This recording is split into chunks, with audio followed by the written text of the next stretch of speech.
A lot of Android phones have the ability to expand your storage by using a microSD card, and it's a great way to add more storage space to your phone.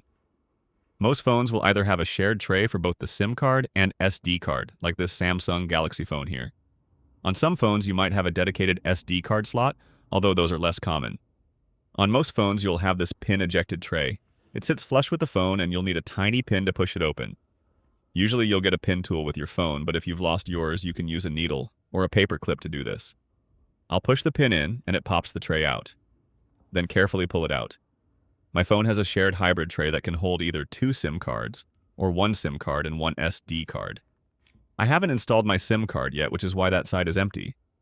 I have a micro SD card here, and you'll see how the left side of my tray kind of matches the shape of the card. That's where the card goes. I'll put it in here, and it sits nice and flush on the tray. If you accidentally put the card in the wrong way, you'll notice how it doesn't stay in place, and the tray probably won't close properly. Then just pay attention to slide the tray in back the same way it came out. The pinhole on the top is a good indicator for the alignment. It's also worth mentioning that there are some phones that don't have an SD card slot at all.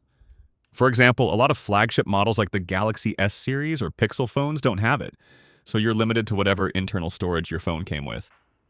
If you don't see any SD card slot at all, your phone probably doesn't have that feature. On some phone models or tablets, you might have an open slot for the card, which looks kind of like this. These are less common, and I don't have a phone to demonstrate this, but it works similar to this GoPro camera here. There's a little push mechanism that locks in and releases the card. Push to release and pull out, and push all the way down until you feel a click, and it'll lock in.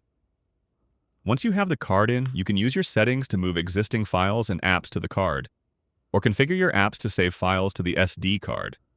The camera app, for example, can be set to save all photos and videos to your SD card.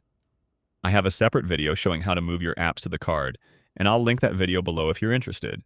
Before we wrap up, here's some important info on what to look for when buying a card for your phone. Besides just the capacity, it's important to pay attention to the speed of your card. That determines how fast your phone is able to read and write data on the card. There's a lot of cheap knockoff brand cards for sale online, but those are often problematic. Either the speed and performance is not what was advertised, or the cards could get corrupted, leading to data loss. You might save a few dollars, but it's just not worth the hassle.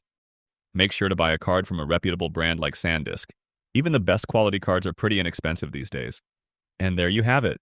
Click that like button if this was helpful, and subscribe to get quick access to hundreds of easy tutorials just like this one. Thanks all, I hope to see you in another video.